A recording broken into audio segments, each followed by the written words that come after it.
말씀은 신명기 1장입니다.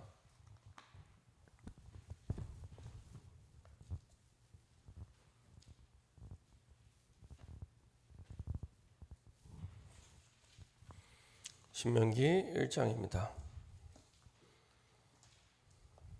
신명기 1장 1절부터 8절까지의 말씀입니다.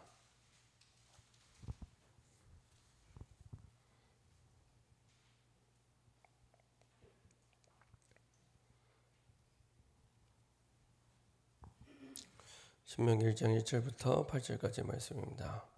다 같이 한 목소리로 합독하도록 하겠습니다. 이는 모세가 요단 저쪽 숲 맞은편의 아라바 광야 곧 바란과 도벨과 라반과 하세롯과 디사합 사이에서 이스라엘 무리에게 선포한 말씀이니라. 호렙산에서 세일산을 지나 가데스 바네아까지 10하루길이었더라.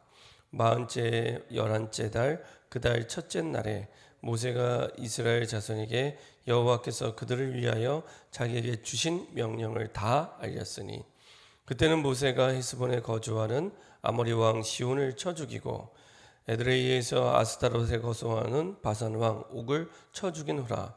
모세가 요단 저쪽 모압 땅에서 이 율법을 설명하기 시작하였더라. 일러스되 우리 하나님 여호와께서 호렙산에서 우리에게 말씀하여 이르기를 너희가 이 산에 거주한 지 오리니 방향을 돌려 행진하여 아모리 족속의 산지로 가고 그 근방 곳곳으로 가고 아라와 산지와 평지와 네겝과 해변과 가나안 족속의 땅과 레바논과 큰 강 유브라데까지 가라.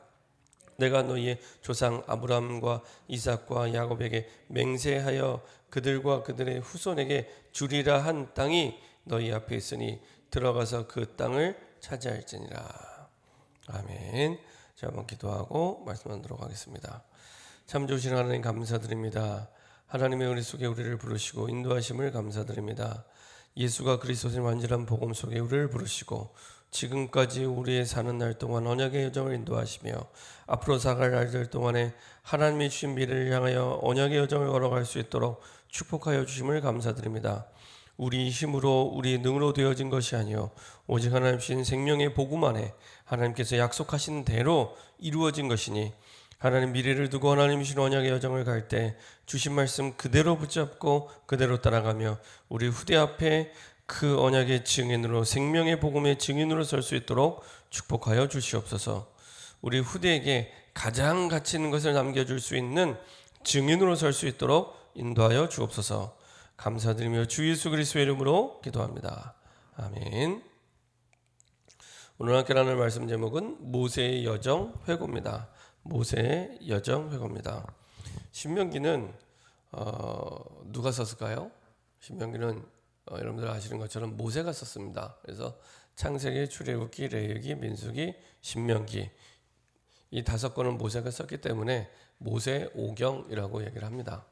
그 가운데 이 신명기는 모세가 죽기 직전에 이스라엘 백성들에게 본인은 그토록 소원하는 그 주님이 약속하신 그 땅, 가나안 땅에 들어갈 수 없지만 후대는 그 가나안 땅에 약속의 땅에 들어가게 되고 그 들어가서 어떻게 살아야 될지를 이제 남기게 됩니다.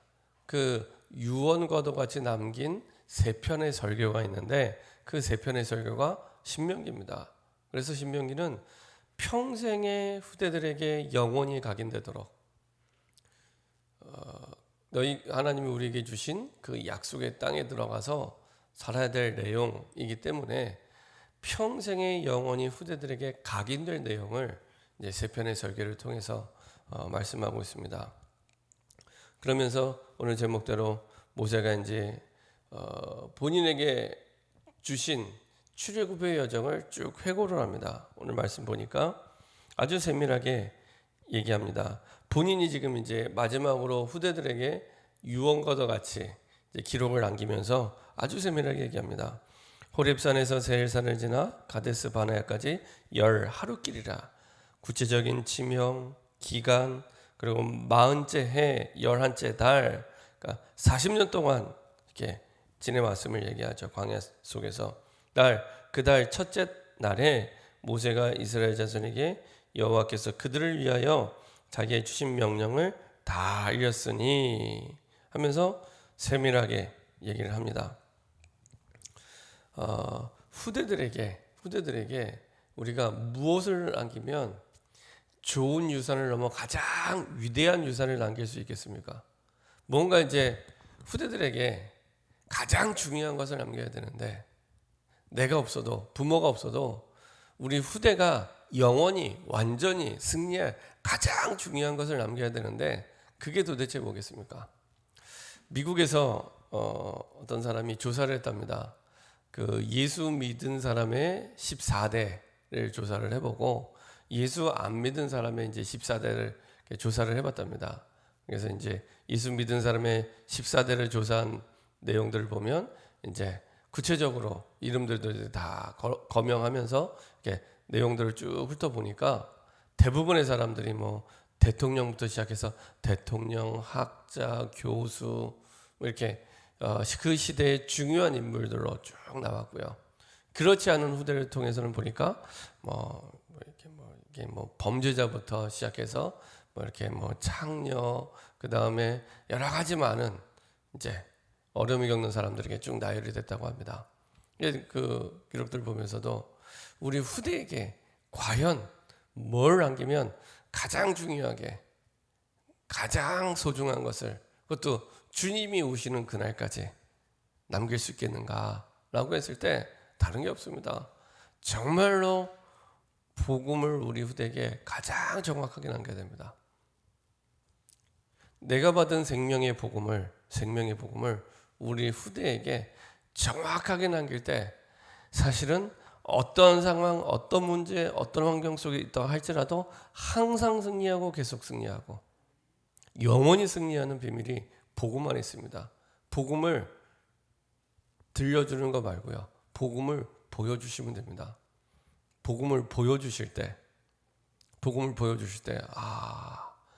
우리 부모님이 붙잡은 복음이 이런 복음이구나. 그 복음이 후대에게 가장 정확하게 남아야 됩니다.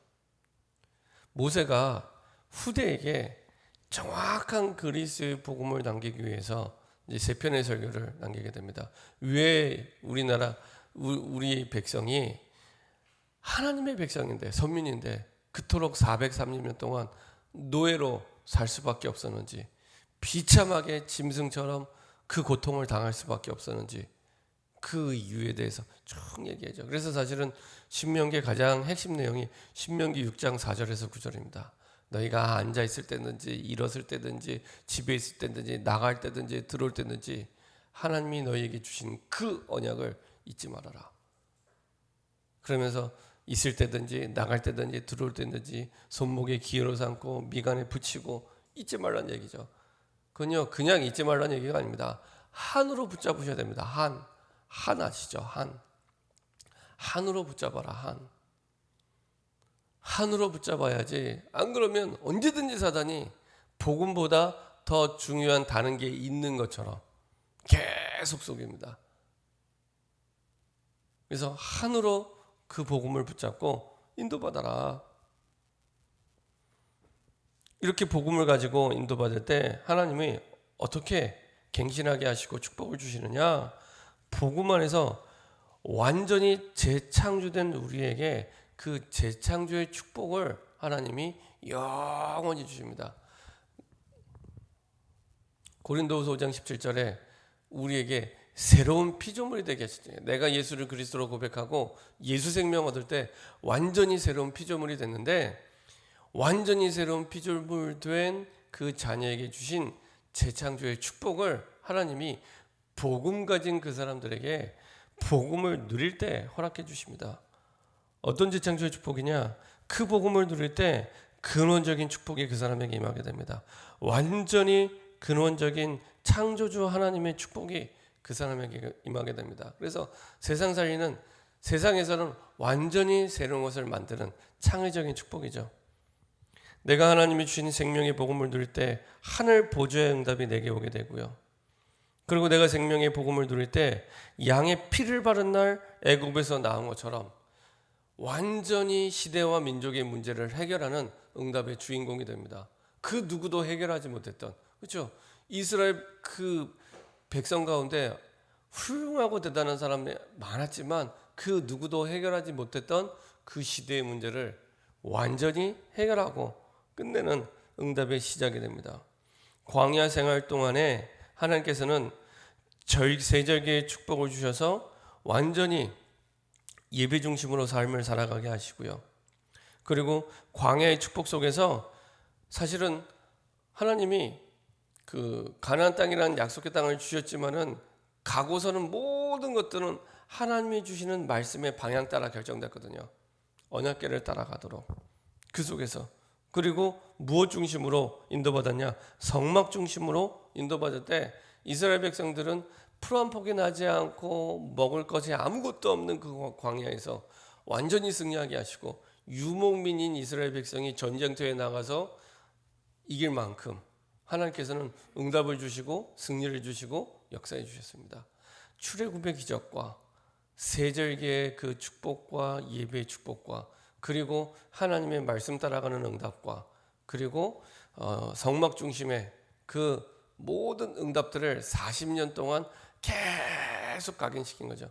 하나님의 백성이 어떻게 살아야 될지를 하나님이 그 속에서 확인시켜 주시고 보여주신 겁니다. 그리고 그 언약의 여정 속에서 하나님은 재창조의 축복, 창조주 하나님의 그 능력을 허락해 주셔서 그 시대를 살 수 있는 응답을 주시고요. 출애굽을 시작할 때는 이 민족으로 시작했지만 광야길을 거쳐가면서 한 나라와 국가가 되는 응답이 될 만큼 하나님은 완전한 응답 속에 모든 발걸음을 인도해 주시고요. 그 어마어마한 광야 땅을 지나가면서 사람이 살 수 없는 땅인데 인구가 하나도 줄어들지 않고 가나안 땅에 들어갈 만큼 하나님은 완벽한 응답을 그 속에 주시고요. 더더군다나 이 신명기를 이스라엘 백성들에게 후대들에게 이 말씀을 듣는 사람들은 거의 다 광야 땅에서 태어난 2세들입니다. 그 말은 미래를 두고 하나님이 이 말씀과 내용을 주시는 거죠. 그래서 하나님께서는 언약의 여정 속에 근원적인 축복을 주시고 미래를 향한 하나님의 응답과 축복을 약속해 주셨습니다. 결론입니다.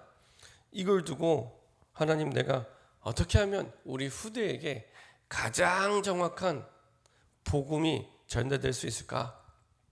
그 부분을 두고요.